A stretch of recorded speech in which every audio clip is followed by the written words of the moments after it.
Hi guys, this week at the studio we are making my most favourite type of cakes, faux food cakes. This brie ham baguette here is not a brie and ham baguette. Oh no, it is a chocolate and salted caramel cake. Let's see how he was made.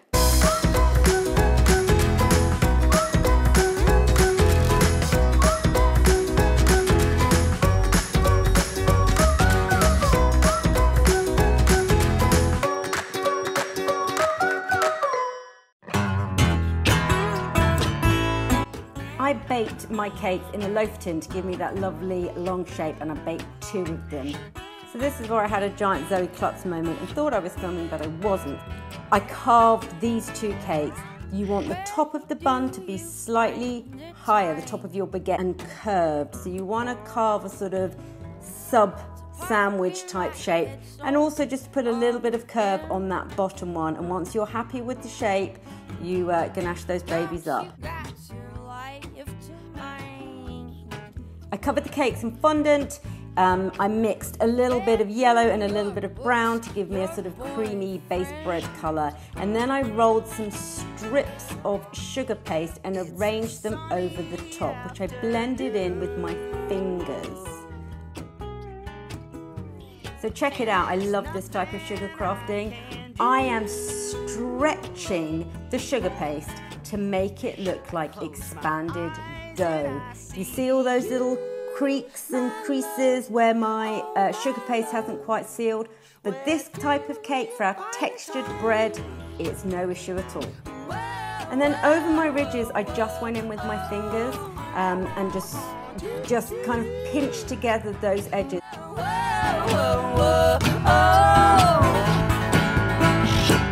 And where do you get under? So I decided to dust this cake, not to airbrush it, because I wanted that slightly sort of powdery, floury look, I suppose. I thought it would be better. So you can see I've got a lemon, a summer yellow, a chocolate and black, and some corn flour or white. That's what I'm using. And I am building those colours up, starting from the lightest, and then adding more brown into my mix as I work my way around the baguette using a soft brush. You can see I'm going slowly with the colour, go slowly with the colour. I close my eyes And I wanted to accentuate where we'd split that dough, so I've kept those areas light, and I've kept the slightly taller bits that would catch in the oven, I've made them slightly browner.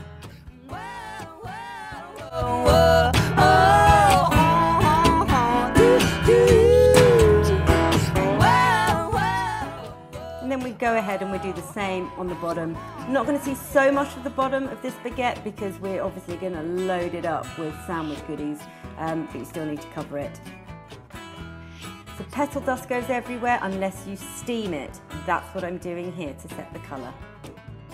That's semolina, coloured with a bit of brown petal dust.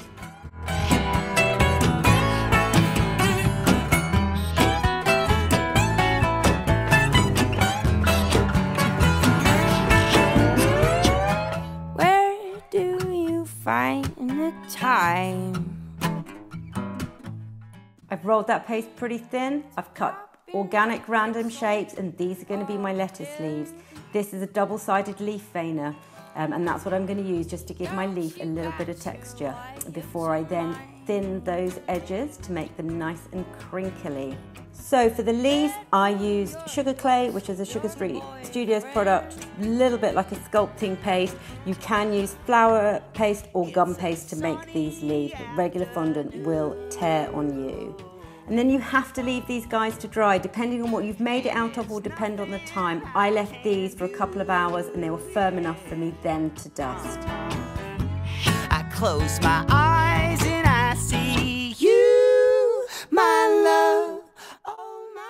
This is modelling chocolate. This is what our brie pieces are made out of. Man, modelling chocolate, if you haven't tried it, is so good. It's so easy to use and it tastes really, really yummy.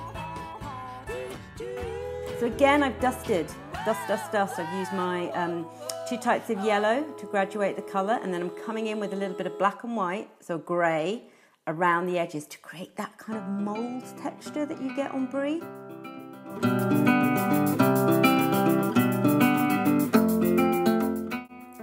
Little bit of crinkle action, crinkle, crinkle.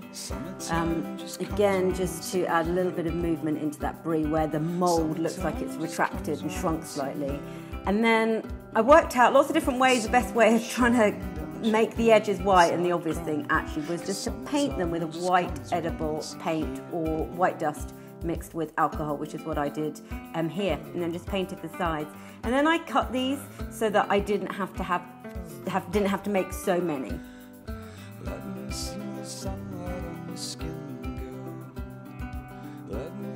So here I'm making my napkin. That is pre-printed wafer paper. I'm using this amazing product called FLEXIQUE, which essentially turns wafer paper into fabric. Look how easy it is to use. That's all happening in real time, just speed it up there.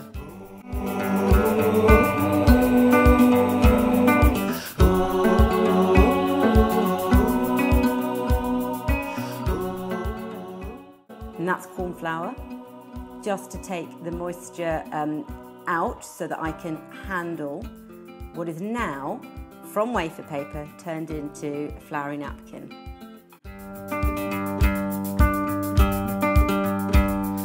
How the hell could you ever be depressed, boy? This is my ham. Ooh, ham's a tricky old colour to get right. I put some pink, I put a little bit of blue, and I put a little bit of brown in there just to give it a slightly grayer, meatier pink colour, if that makes any sense at all. But have a play with it. It's not quite as pink as you think. That's just regular sugar paste there. They say to make it while it shines. I'm not making hay, but I'll make you every damn day. Girl, if you come back to me and be my sunshine.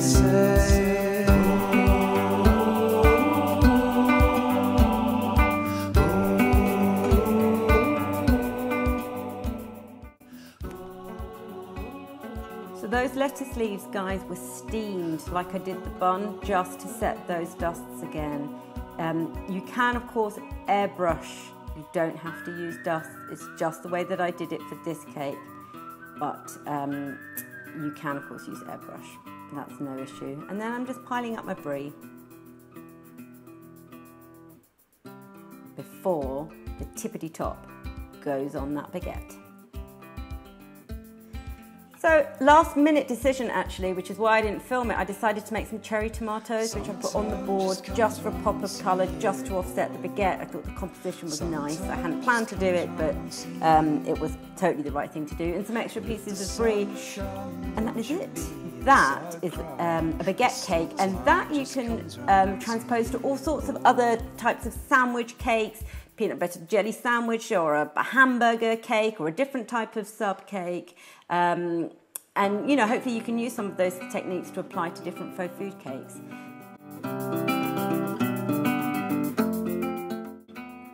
Really hope you enjoyed watching the video, and you know, if you know anybody that you think would like it, please share it, please comment if you have any questions. I'd love to hear from you, and hopefully see you all again soon. Bye. Inside crying, 'cause summertime just comes around once a year.